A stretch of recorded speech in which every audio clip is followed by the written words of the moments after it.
अस्सलाम वालेकुम। एक्सरसाइज 1.1 इसका क्वेश्चन नंबर 3 है। Express the following as a rational number p over q where p and q are integers and q is not equal to zero. सबसे पहले तो हमें ये चीज़ समझनी है कि जो क्वेश्चंस हैं उनको हमने p ओवर q की शक्ल में लिखना है जो कि रैशनल नंबर होंगे। यहाँ पे जो p ओवर q है ये दोनों इंटीजर्स हैं। इंटीजर्स आपको पता है प्लस में भी होते हैं और माइनस में भी होते हैं। और दूसरा ये कि q is not equal to zero, यानी कि q की वैल्यू ज़ीरो नहीं होनी चाहिए। आपको पता है मैथ्स में अगर डिनोमिनेटर की वैल्यू ज़ीरो आ जाए तो वो इन्फिनिटी होता है, ठीक है। तो इसलिए ये ज़ीरो नहीं होना चाहिए। ऊपर वाली वैल्यू चाहे ज़ीरो आ जाए लेकिन नीचे वाली ज़ीरो नहीं होनी चाहिए। तो आपने इनको रैशनल नंबर में चेंज करना है। पहले क्वेश्चन की तरफ चलते हैं। देखें ज़रा, क्वेश्चन है हमारा 0.4 और उसके ऊपर एक बार लगी हुई है। तो सबसे पहले हम इसको लेट कर लेंगे x के इक्वल। अब इस बार का मतलब क्या है कि ये आपने 4 को रिपीट करवाना है, यानी 4 रिपीट हो रहा है। आपकी मर्ज़ी है, आप जितनी दफ़ा मर्ज़ी इसको लिख लें, लेकिन इसके अंदर लातादाद ये 4 चलते जाएंगे, यानी इनफाइनाइट नंबर तक, ठीक है। तो ये आ गई आपके पास इक्वेशन 1। उसके बाद नेक्स्ट स्टेप जो करना है वो ये है कि आपके पास क्वेश्चन जो था वो 0.4 था। अब देखिए ज़रा, 0.4 का अगर पॉइंट ख़त्म करें नीचे 1 आता है, तो पॉइंट के आगे जितने नंबर हों उतने ज़ीरो। आपके पास आ रहा नंबर 10। तो आपने क्या करना है, इक्वेशन 1 की दोनों तरफ 10 से मल्टीप्लाई करवा देना है। कैसे होगा, आपने 0.4 लिया, उसका पॉइंट ख़त्म किया, नीचे 1 आया, तो पॉइंट के आगे जितने नंबर होंगे उतने ज़ीरो आ जाते हैं। तो ये 10 बन रहा था, तो इसलिए हम इक्वेशन 1 को दोनों तरफ से 10 से मल्टीप्लाई करवाएंगे। यहाँ पे आप एक स्टेटमेंट लिखेंगे, multiply equation 1 with 10 on both sides. तो देखिए ज़रा, x को जब 10 से मल्टीप्लाई करेंगे तो 10x आ जाएगा। जब आप इसको मल्टीप्लाई करवाएंगे ना तो ये पॉइंट एक इधर मूव कर जाएगा। आप कैलकुलेटर से भी कर सकते हैं। 0.444 को अगर हम मल्टीप्लाई करें कैलकुलेटर के साथ 10 से, तो ये आपके पास कुछ इस तरह से आ जाएगा 4.44। अब आपको पता है इसके अंदर 4 इनफाइनेट टाइम तक थे, तो इसलिए मैंने 3 ही रखे। तो ये पॉइंट आगे चलता जाएगा। आप जितने मर्जी 4 लिखना चाहें 4 लिख लें, 5 लिखना चाहते हैं 5 लिख लें, लेकिन एक चीज़ का ख्याल रखना, अगर आपने यहाँ पे 3 लिखे हैं तो यहाँ पे भी 3 लिखें। ये आपके पास आ गई क्वेश्चन नंबर 2। उसके बाद आपने करना ये है, इक्वेशन 2 को माइनस करवा देना है इक्वेशन 1 से। अच्छा, पहले इक्वेशन 1 क्यों नहीं लिखी मैंने, वो इसलिए कि इक्वेशन 2 की वैल्यूज़ बड़ी थी और इक्वेशन 1 की वैल्यू छोटी थी, इसलिए पहले मैंने इक्वेशन 2 की हेडिंग दे दी, फिर इक्वेशन 1 की। तो सबसे पहले इक्वेशन आपके पास 2 आ जाएगी और ये चलता जा रहा है। इसके बाद नीचे हम लिख लेंगे इक्वेशन 1 यानी कि x, और इधर आ जाएगा 0.44 और ये रिपीट होता जाएगा। जब माइनस करना हो आप नीचे वाले साइन चेंज करते हैं। इससे मुराद ये है कि ये पहले प्लस में थे, इनके साथ कोई साइन नहीं थे। तो 10x में से 1x माइनस करें तो 9x आ जाएगा। अब यहाँ पे देखिए 4 में से अगर 0 माइनस करें तो आपके पास 4 आता है।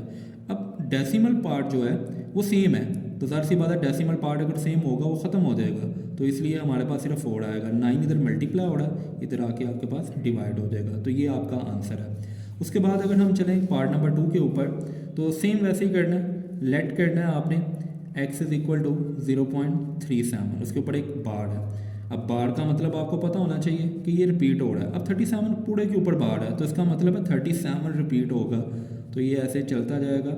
इक्वेशन 1 आ गई आपके पास। उसके बाद आपने रफ वर्क पे करना है, 0.37 लेना है। अब पॉइंट ख़त्म करें, नीचे 1 आता है, पॉइंट के आगे जितने नंबर हो उतने ज़ीरो। 100 आ गया, तो दोनों तरफ हमने इक्वेशन 1 को 100 से मल्टीप्लाई करवाना, सेम पहले क्वेश्चन की तरह ही। तो यहाँ पे आप लाइन लिखेंगे, multiply equation 1 with 100 on both sides. तो देखें ज़रा, x को जब आप 100 से मल्टीप्लाई करवाएंगे तो 100x आ जाएगा। जब आप इसको करवाएंगे ना तो ये पॉइंट 2 टाइम इधर जाएगा। आप कैलकुलेटर से कर सकते हैं, तो ये आपके पास आ जाएगा 37.37। अब आप इसको, क्योंकि पॉइंट के बाद यहाँ पे 3 दफ़ा हमने लिखे थे, तो यहाँ पे भी आप 3 दफ़ा कर लें, क्योंकि यहाँ पे लातादाद आपके पास 37 रिपीट होता जा रहा है। तो आप यहाँ पे भी अपनी मर्ज़ी के 3 अगर इधर लिखे हैं तो इधर भी 3 लिख लें। ये आ गई आपके पास इक्वेशन 2। सेम पहले क्वेश्चन की तरह ही इक्वेशन 2 में से इक्वेशन 1 को हमने माइनस करना है। तो देखें ज़रा, 100x इज इक्वल टू 37.37 और ये रिपीट हो रहा है। अब इक्वेशन 1 देखें तो ये x 0.37 3 7 और ये चलता जाएगा। अब आप इनके साइन चेंज कर लें क्योंकि आपने माइनस करवाना है। 100x में से 1x माइनस करेंगे 99x आ जाएगा। अब 37 में से 0 माइनस करें तो ये 37 ही आता है। डेसिमल पार्ट सेम है तो इसलिए कट जाएगा। अब 99 इधर मल्टीप्लाई हो रहा है, इधर आके आपके पास डिवाइड हो जाएगा। तो ये आपका आंसर है। अब चलते हैं हम पार्ट नंबर 3 की तरफ। तो देखिए ज़रा, इसको भी आपने वैसे ही करना है। Let x is equal to 0.21। अब 21 के ऊपर बार है तो इसका मतलब ये होगा 0.21, ये रिपीट होता जाएगा 21। तो ये आपकी आ गई क्वेश्चन नंबर 1 आ गई। अब इसको अगर आप रफ वर्क पे करें 0.21 पॉइंट ख़त्म करें, नीचे 1 आता है, पॉइंट के आगे 2 नंबर हैं तो 2 0 आएंगे, यानी 100 आ गया। आपने दोनों तरफ इक्वेशन 1 को 100 से मल्टीप्लाई करवा देना है। तो यहाँ पे आप स्टेटमेंट लिखें, multiply equation 1 with 100 on both sides. तो देखें ज़रा, यहाँ पे आ जाएगा 100x, क्योंकि x को जब मल्टीप्लाई करवाएंगे 100 से तो 100x आ जाएगा। इधर जब मल्टीप्लाई करवाएंगे तो 21 और ये चलता जाएगा। इसको आप इक्वेशन नंबर 2 का नाम देते हैं। मैं बार बार कह रहा हूँ कि मैंने 3 इसलिए इस्तेमाल किए हैं। अगर आप 2 करना चाहते हैं 2 कर सकते हैं, 4 करना चाहते हैं कर सकते हैं, लेकिन जो आपने इधर रखा है आप इधर वो ही रखें। अब अपने से नहीं ये चीज़ लिख सक रहे हम, क्योंकि उसकी वजह ये है कि यहाँ पे डोर लगे हुए हैं। तो इसका मतलब यही होता है कि ये चलता जा रहा है, ये नंबर रिपीट होता ही जा रहा है लातादार दफ़ा। तो इसलिए आप इसको जितनी दफ़ा मर्जी चाहे लिख सकते हैं। उसके बाद इक्वेशन 2 में से आपने इक्वेशन 1 को माइनस करना है। तो देखें ज़रा, इक्वेशन 2 आपके पास 100x इज इक्वल टू 21.21 और ये रिपीट हो रहा है।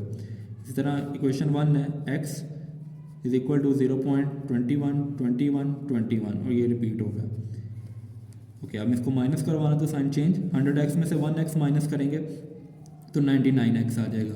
21 में से 0 करेंगे तो आपके पास 21 ही आएगा। डेसिमल पार्ट सेम है तो ये कट जाएगा। तो 99 इधर मल्टीप्लाई हो रहा था, इधर आके डिवाइड।